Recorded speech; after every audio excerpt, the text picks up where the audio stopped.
मैंने क्या किया है देखिए। 5:21:32 का क्वेश्चन है हमारा। सबसे पहले कैलकुलेशन और परचेज कंसिडरेशन की है कि one would receive from B limited the following.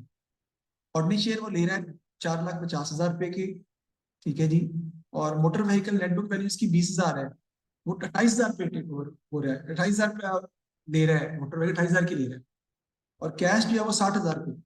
मुझे बताइए जो 20,000 और 8,000 का जो बेनिफिट हुआ है 8,000 का, ये किसको हुआ है? हाँ, नहीं, नई कंपनी को। नई कंपनी दे रही है ना। A motor vehicle netbook for the purpose of the acquisition yuan would receive from P Limited का कॉल। समझ आई? yuan would receive from P Limited। P Limited अपना मोटर व्हीकल दे रही है 20 वाला, कितने का? 28। फिर शेयर दे रही है 4,50,000 के उसको, और cash 60,000। Payment, mode of payment इस तरह का है। मोड ऑफ पेमेंट में वो ये चीजें एडजस्ट कर। टोटल आपका जो बनेगा परचेज कंसिडरेशन का, वो कितना बन रहा है? 5,38,000। ये हमारा बन गया। आगे हम करेंगे कैलकुलेशन ऑफ गुडविल। जी, आप सही कह रहे हो सरमत, ये पॉइंट मुश्किल है। क्यों? क्योंकि purchase consideration will can be in the form of shares, can be in the form of debentures, can be in the form of cash, bank, preference shares, लेकिन एसेट की सूरत में नहीं होती थी। तो भाई ये पहले ही सवाल आया था पेपर में 21 में, जिसमें जिसमें नई कंपनी पेमेंट कर रही है थ्रू अ मोटर व्हीकल, जो कि पहले कभी ऐसे हुआ नहीं है, लेकिन अब इसने दे दिया सवाल। यही तो वजह इसकी वजह से सवाल करवा रहा हूँ कि उसकी वजह से कुछ चेंज आगे नहीं आया।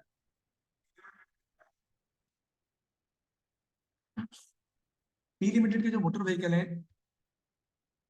वो प्रॉपर्टी प्लान एंड इक्विपमेंट में दिया ना 935, उसमें से 20,000 कम हो जाएगी, लेकिन 8,000 का तो बेनिफिट हो गया ना उसको। समझाइए, वो उसके रिटेन अर्निंग्स में ऐड हो गया ना, 8,000 ऐड प्रॉफिट हो गया उसको। पी लिमिटेड वो बात की बात है, वो अभी करेंगे नई कंपनी की बैलेंस शीट बनाएंगे तब आएगा ना वो। अच्छा, अब चलते हैं आगे। प्रॉपर्टी प्लान एंड इक्विपमेंट हम टेक ओवर कर रहे हैं 25% above the net book value. यहाँ पे लिख लेते हैं जी, property plant and equipment 5% above net book value. तो उसकी वैल्यू कितनी है बेटा? नहीं मेरे भाई, 2,44,000। उसका 5% निकालें, उसमें ऐड कर लें, 25% निकाल के ऐड कर लें तो कितना आ जाएगा? 3,05,000। इस पर हम टेक ओवर कर रहे हैं। इसी तरह जो ट्रेड रिसीवेबल है 4% कम पे टेक ओवर कर रहे हैं। ट्रेड रिसीवेबल 1,25,000 के हैं, इनका 4% निकाल के माइनस कर रहे हैं, उतने पे हम ट्रेड रिसीवेबल को टेक ओवर कर रहे हैं। कितना आएगा 4% करना? 5,000। ये हम टेक ओवर कर रहे हैं 1,20,000। उसके बाद इन्वेंट्री सेम वैल्यू पे है, और वो है आपकी 63,000 पे।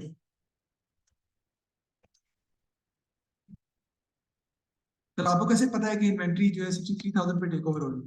बेटा उसने क्वेश्चन में पहले बताया है कि all the assets and liabilities, देखें, the value of assets and liabilities at 31st January को नीचे दी हुई है, acquired all the assets and liabilities except cash।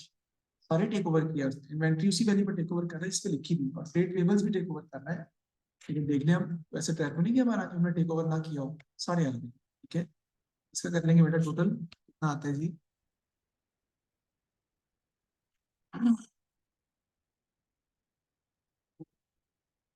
ये आपका आ जाएगा जी 488,000। इसमें से लेस कर देंगे जी ट्रेड पेबल्स, क्योंकि वो भी टेक ओवर कर लिए थे हमने। जी, ट्रेड पेबल्स जो है वो हमें दिए हुए कितने के? 69,000 के। तो क्या था, cash discount from trade payable would be expected. तो हमें बेसिकली कितने के पड़ेंगे ट्रेड पेबल? 65,000। ये माइनस कर दें, ना आ जाएगा जी 115,000। This is going to be your, no no, net assets. इसे कंपेयर करेंगे ना परचेज कर, सॉरी, नेट एसेट्स बताएंगे।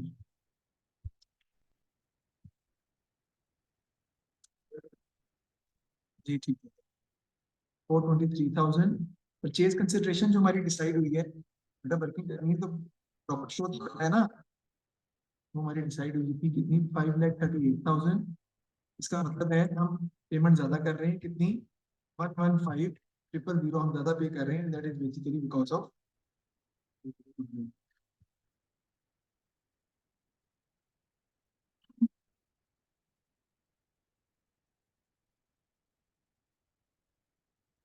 ये हमने कैलकुलेशन भी कर ली। शेयर कैपिटल शेयर प्रीमियम की कैलकुलेशन में ऑलरेडी आपको समझा चुका हूँ।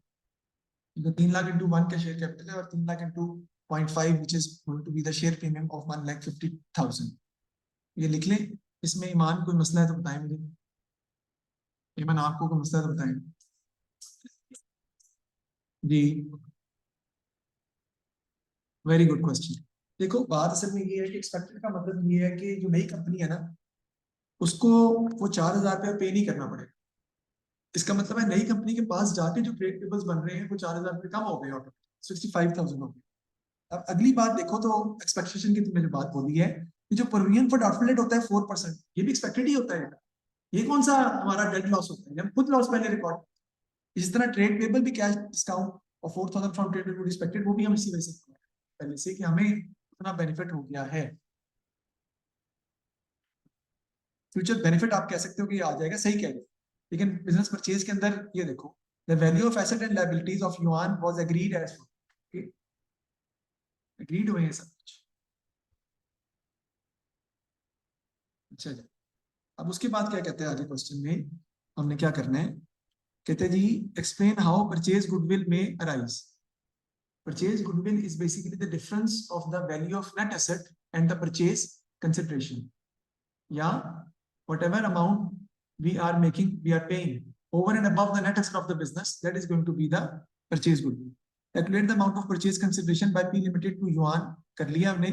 और आगे कहता है prepare the statement of financial position of P Limited immediately after acquiring Yuan's business। ठीक है जी। तो वो कह रहे हैं जी कि युआन बिजनेस का फायदा बेनिफिट क्या होगा, और हमने उसकी क्या बनानी है अब, स्टेटमेंट ऑफ फाइनेंशियल पोजीशन वो हम बनाते हैं।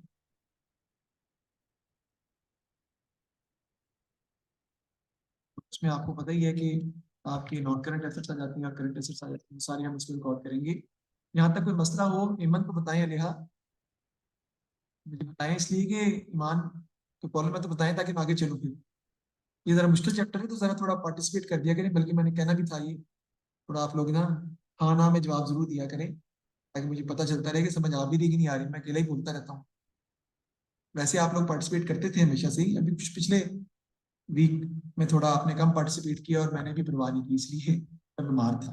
अब आपने साथ साथ मुझे बताना है, इस तरह फिर जो है वो लिहा मजा नहीं आता ना काम का, हम क्या पढ़ रहे क्या नहीं पढ़ रहे, आपको पता टॉपिक मुश्किल ही है हमसे।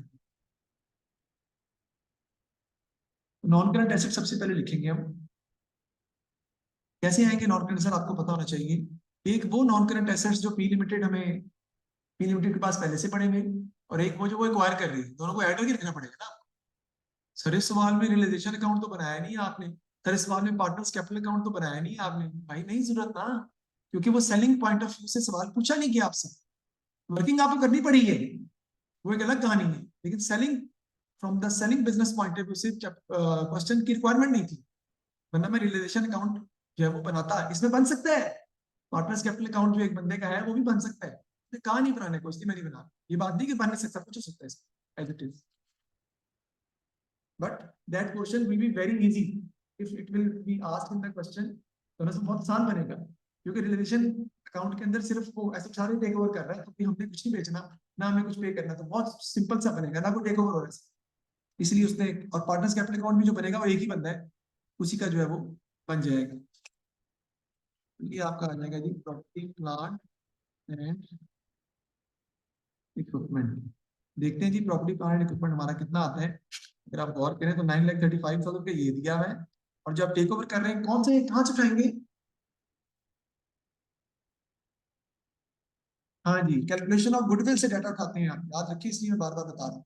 3,05,000 इसलिए, ओ भाई बार बार कैलकुलेशन नहीं कर सकते आप, इतना टाइम नहीं होता, तो आपको पता होना चाहिए कि मैंने डाटा कहाँ से पिकअप करना है सवाल को सॉल्व करने के लिए, सवाल तो कुछ भी आ सकता है, तो आपको उस कैलकुलेशन के हिसाब से डाटा को उठाना है। यहाँ पे लिखूंगा मैं कैसे, लिखना भी है, जरूरी है लिखना। 935,000 वो भी करते हैं, अभी करते हैं उसके बारे में बात करता हूँ। 935,000 और प्लस कर देंगे हम इसमें कितना, 3,05,000, ठीक है जी, वो ऐड कर, तो इसमें से माइनस कर देंगे हम कितना, 20,000, जो कि आपने मोटर व्हीकल वो क्या ले गया, अपने घर ले गया, तो माइनस जीरो जल्दी लग गया मेरा, -20,000, क्योंकि वो हमने युवान को दे दिया है ना, मोटर व्हीकल हमारी जो पास थी ना, वो हमने युवान को दे दी, तो मोटर व्हीकल में 20,000 हमारा क्या हो जाएगा, डिक्रीज कर जाएगा जी। कितना हो जाएगा जी,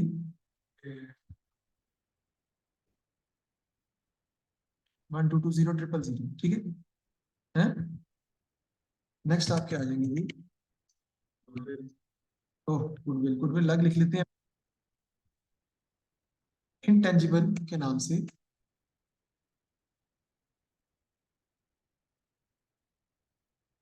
क्यों नहीं, कोई इशू नहीं, गुडविल को कितना लिखना कोई जरूरी नहीं है जी। टोटल करने कितना आता है,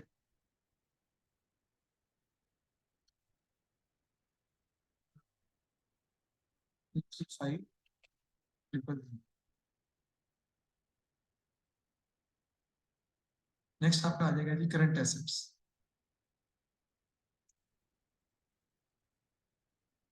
करंट एसेट में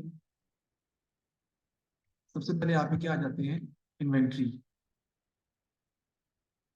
लिखते हैं हम यहाँ पे इन्वेंट्रीज।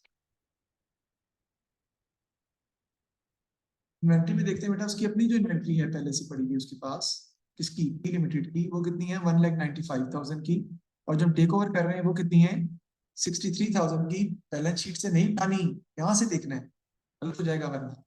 यहाँ पे रिकॉर्ड करूंगा मैं 195,000, यही है ना, प्लस 63,000 जी, कितना आता है जी, 258।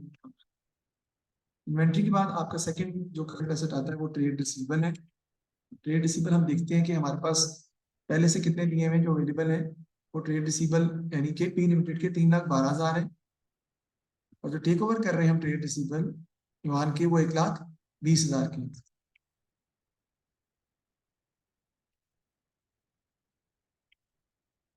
जी,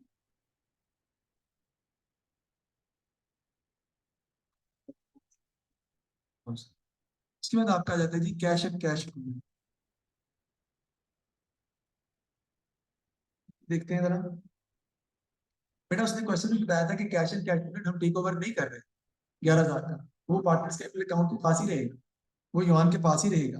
हमारे पास अपना कैश एंड कैश इक्विवलेंट 2,13,000, लेकिन उसमें से हम कुछ पेमेंट कर रहे हैं, अगर आप गौर करें, उसने कैश पे किया कितना, 60,000 का, तो वो आपको इसमें से क्या करना पड़ेगा, माइनस करना पड़ेगा।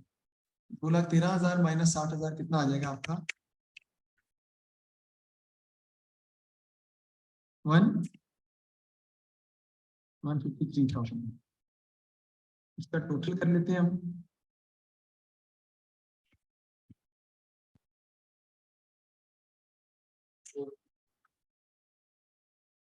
ये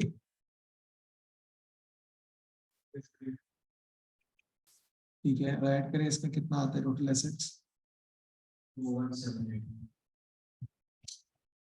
पास तो होगा सोल्यूशन इसका, या 21,2178,000। अब हमने इक्विटी वगैरह का निकालना है। इश्मा आप कहाँ से आ गई इस क्लास में बेटा,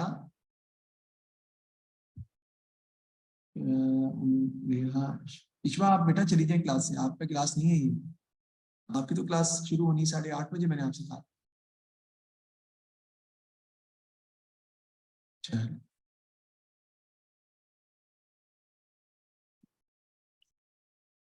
जी, आगे देखते हैं जी हम। नेक्स्ट आपका आता है इक्विटी एंड लायबिलिटीज। उसमें सबसे पहले इक्विटी के अंदर आपका क्या आता है जी, ऑर्डिनरी शेयर कैपिटल। देखते हैं हमें कितना दिया है, एक तो ऑर्डिनरी शेयर ये इशू हो रहे नए 3 लाख के, अब वो आपको सारे उस तरह से ऐड करने पड़ेंगे। एक ऑर्डिनरी शेयर इसके पड़े में कितने, 12 लाख के, 12 लाख के ऑर्डिनरी शेयर उसके हैं बेटा, और 3 लाख के आप और ऐड कर देंगे, चलो छोड़ो, प्लस 3 लाख तो कितना हो जाएगा, 15 लाख, जगह कम थी इसलिए मैंने कर दिया इसमें। फिर आपका क्या आ जाएगा, शेयर प्रीमियम, ये कितना आ जाएगा, 1,50,000। फिर इसकी समझ नहीं आई ओ भाई, वो जो 3 लाख शेयर थे ना, उसको मल्टीप्लाई में 1 करेंगे तो अमाउंट आपके पास आएगी शेयर कैपिटल की, और उसी को 3 लाख को आप मल्टीप्लाई 0.5 से करेंगे तो आपके पास अमाउंट आएगी किसकी, शेयर प्रीमियम की। ये प्रॉब्लम है उस हिसाब से आपने, क्योंकि शेयर कैपिटल को अलग लिखना है आपने और प्रीमियम को आपने अलग लिखना है, इकट्ठा इकट्ठा आप उन दोनों को इकट्ठा नहीं लिख सकते। रिटेन्ड अर्निंग्स है आपकी, देखिए रिटेन्ड अर्निंग आपको कितनी दी हुई है, 1,69,000। इसमें क्या कर देंगे हम, 8,000 जो है वो ऐड कर देंगे, जो आपको फायदा हो रहा है क्योंकि आपके 20,000 वाला एसेट जो है वो आपका चला गया है, निकल गया है 8,000 ऊपर पे, वो प्रॉफिट हो जाएगा 1,77,000। इसका टोटल करते हैं। अच्छा आगे देखते हैं जी, रिटेन अर्निंग मुझे बाद में लिखना चाहिए था, जनरल रिजर्व पहले लिखना चाहिए था। जनरल रिजर्व कितने के, 90,000 के, इसमें कोई चेंज नहीं है, एज इट इज आ जाएगा।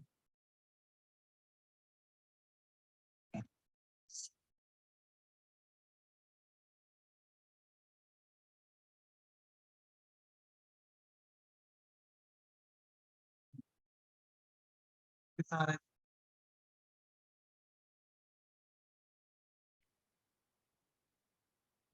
फिर आपकी आती है यहाँ पे नॉन करंट लाइबिलिटीज, लेकिन मेरा ख्याल है क्वेश्चन में नॉन करंट लाइबिलिटीज जो है वो मौजूद नहीं है। फिर आपके पास आ जाएंगी करंट लाइबिलिटीज, ज्यादा नहीं आना चाहिए यार। हाँ वही मैं कह रहा हूँ,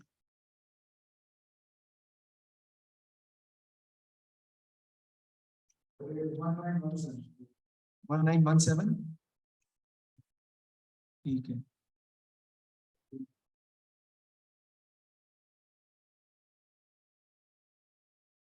आ जाएंगी current liabilities. Do you think this question is different what we were doing before? No. Difference is only this, that we are solving this question from the point of view of the purchasing business. इसके trade payables हैं कितने, 196,000 है। और take over जो हम कर रहे हैं, ट्रेड पेबल्स हैं 65,000, 196,000 प्लस 65,000,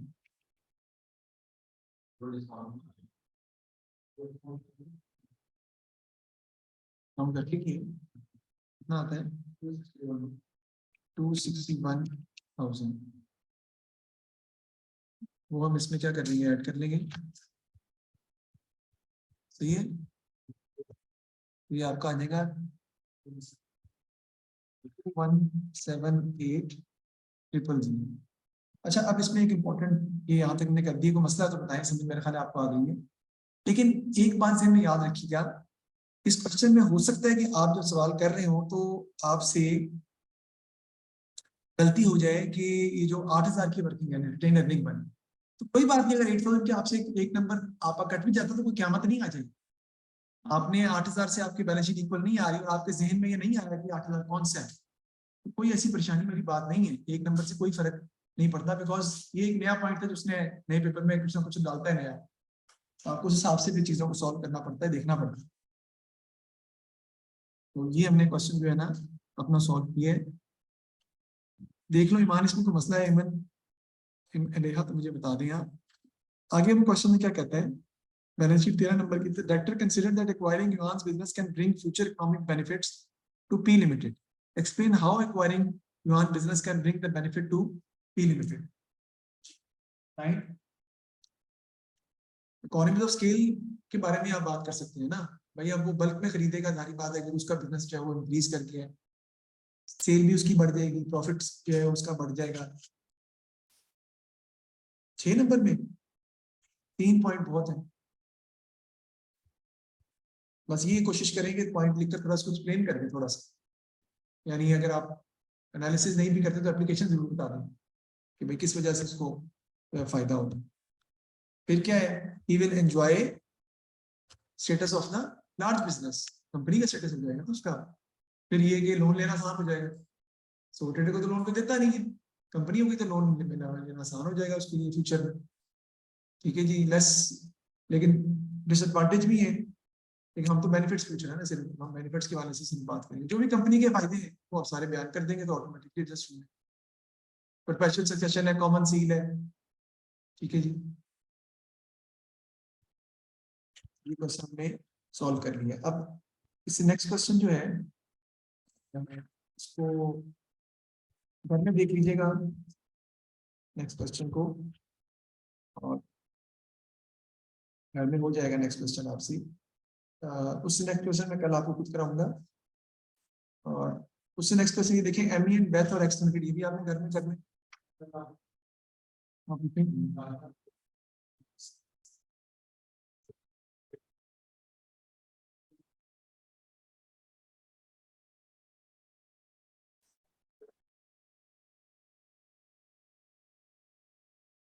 कौन से पैसे?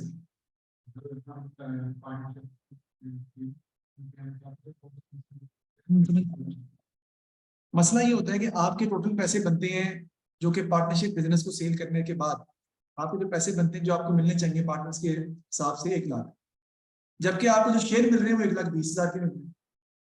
तो आपको 20,000 रुपया पे करना पड़ेगा, बिजनेस में लेके आना पड़ेगा, क्योंकि आप 1,20,000 लेके जा रहे हैं, जबकि आपका हक सिर्फ 1 लाख का। तो आपको बिजनेस में 20,000 डालना पड़ेगा ताकि आप 1,20,000 शेयर ले सकें।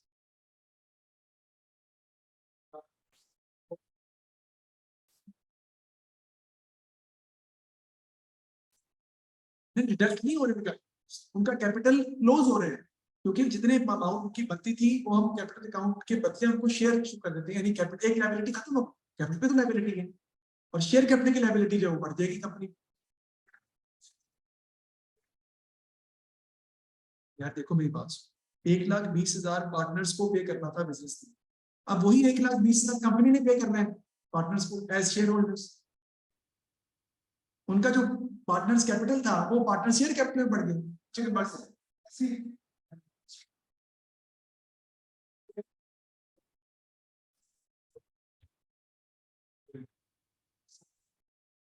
अच्छा देखो फिर समझ गया, ये बात समझ।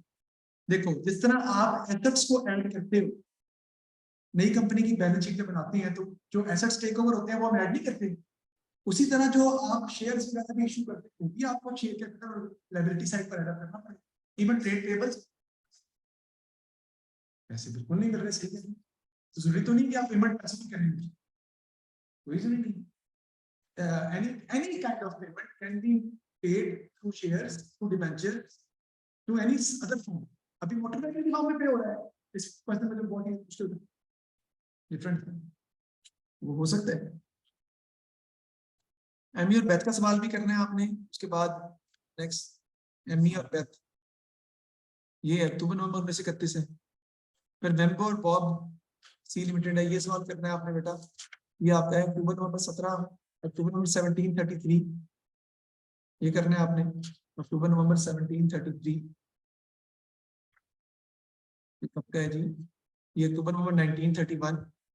और एक मैंने आपको बताया था मई जून 21-32 का, याद है ना, मैंने कहा था घर में करना है, आपने नहीं किया तो कर लेना चाहिए। मई जून 21-32 करनी। उसके बाद ये एंग और किम, ये क्वेश्चन आपने करना है, एंग और किम का हो जाएगा, कोई मुश्किल नहीं इसके अंदर भी। इसका वजह सेकंड पार्ट थोड़ा सा है टेक्निकल। उसके बाद ये एलेक्स एंड ब्राउन है बेटा, ये आपने घर में करना है। एंग और किम वाला छोड़ दीजिएगा, मैं कल खुद कराऊंगा। एलेक्स और ब्राउन वाला क्वेश्चन जो है वो आपने करना है। सॉरी, हाँ जो मैं नहीं जा रहा हूँ ना साथ साथ, इसलिए एलेक्स एंड ब्राउन वाला कौन सा है, मई जून 1732, ये करना है आपने, मई जून 1732, एलेक्स और ब्राउन।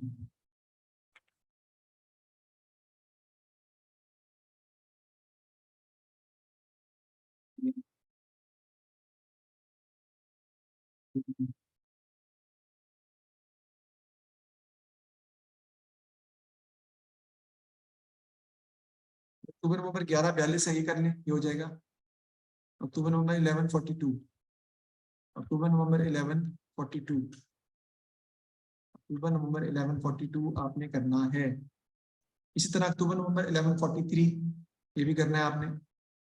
अक्टूबर नवंबर 1143 कुछ भी नहीं है उसके अंदर, बिल्कुल सिंपल है।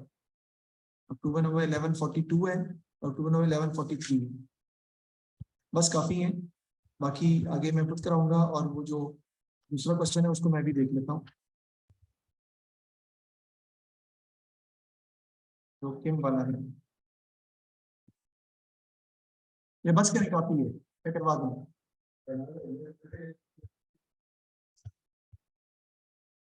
ये सवाल आपने सारे करने जरूरी है, नहीं करेंगे तो फिर आगे कोई नई चीज नहीं है। मैं तो सवाल देता ही नहीं घर में करने के लिए, मेरी आदत ही नहीं है, तो खुद ही कराता रहता हूँ। सवाल तभी घर में दे रहा हूँ जब उसमें कोई नई चीज नहीं है, तभी दे रहा हूँ घर में करने के लिए। उसमें आपको नई चीज कोई भी find, you will not find anything new, वो मैं इसलिए दे रहा हूँ। तो चलो कोई बात नहीं, फिर ये एंग एंड किम का भी मैं खुद ही करवा दूंगा, क्योंकि इसका जो नीचे वाले पॉइंट्स है ना, कुछ थ्योरेटिकल वाले ये वाले, issue shares and content directors 25,000 forecast profit है, तीन reason for the forecast increase in profit discuss whether और नॉट, ये मैं सोच रहा हूँ मैं खुद ही करा दूंगा, ताकि आपको उसमें प्रॉब्लम ना आए। नहीं 20-31 वाला है आसान वैसे, लेकिन चलो मैं खुद ही इसको करवा दूंगा। बाकी मैंने बहुत सारे क्वेश्चन दे दिए, वो कंप्लीट करें। जितनी जल्दी कंप्लीट करेंगे उतनी जल्दी हमारा चैप्टर जो है वो आगे चले जाएगा। इसका दूसरा पोर्शन है जो हमने करना है, 1-2 दिन में शुरू कर दूंगा मैं, उसे कहते हैं अमालगमेशन। और अमालगमेशन का सवाल आपके पेपर में आना, ये मैं आपको बता दूं। हाँ, ये भी इंपॉर्टेंट है, ये तो कभी भी आ सकता है, लेकिन अमालगमेशन का मुझे लगता है कि सवाल दे देगा। वो थोड़ा छोटा होता है ना, तो क्योंकि पेपर भी जो है वो छोटा हो रहा है, 25-25 नंबर का सवाल ना, पेपर थी तो आपका अलग हो गया, उसी में आ रहा है ना ये। मैं यही सपोज कर रहा हूँ कि मार्केट मिशन दे देगा, एक कंपनी में से दे देगा, मेरा ख्याल है कैश फ्लो स्टेटमेंट का सवाल देगा कंपनी में से। और तीसरा क्वेश्चन जो है वो मैन्युफैक्चरिंग एमपीओ में से एक दे देगा। ये सवाल मेरे हिसाब से उसने पेपर में इस दफा देनी है।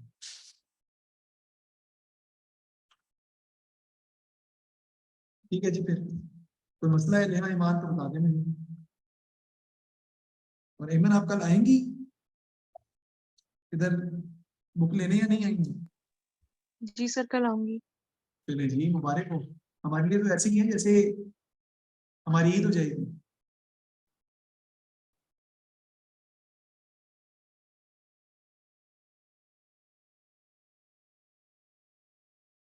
नेहा आप मुझे नहीं पता, नेहा आप क्या कर रही हो आजकल, क्योंकि आजकल आप बहुत खामोश रहती हो, वरना आप बड़ी ज्यादा वोकल हो। मुझे पता है you are very intelligent, very good in studies, लेकिन मुझे एग्जैक्टली पता नहीं है। मैं सोच रहा हूँ कि आप लोग टेस्ट जो है ना वो ले ही लूँ, मेरा ख्याल है फ्राइडे को। क्या ख्याल है, क्या हो गया? चलो बाद में दे देना तुम। चलो नेक्स्ट वीक कर लेते हैं, नेक्स्ट वीक कर लेते हैं। मैन्युफैक्चरिंग का, एनपीओ का और बिजनेस परचेज का 3 ही सवाल होंगे, वो 3 ही आपने करने हैं, वो मैं आपको फिर दे दूँ। और एएस का भी मैंने कहा था, एब्जॉर्प्शन का और इनकम्प्लीट रिकॉर्ड का, साथ उसका भी कर लेंगे। ठीक है, कर लेते हैं।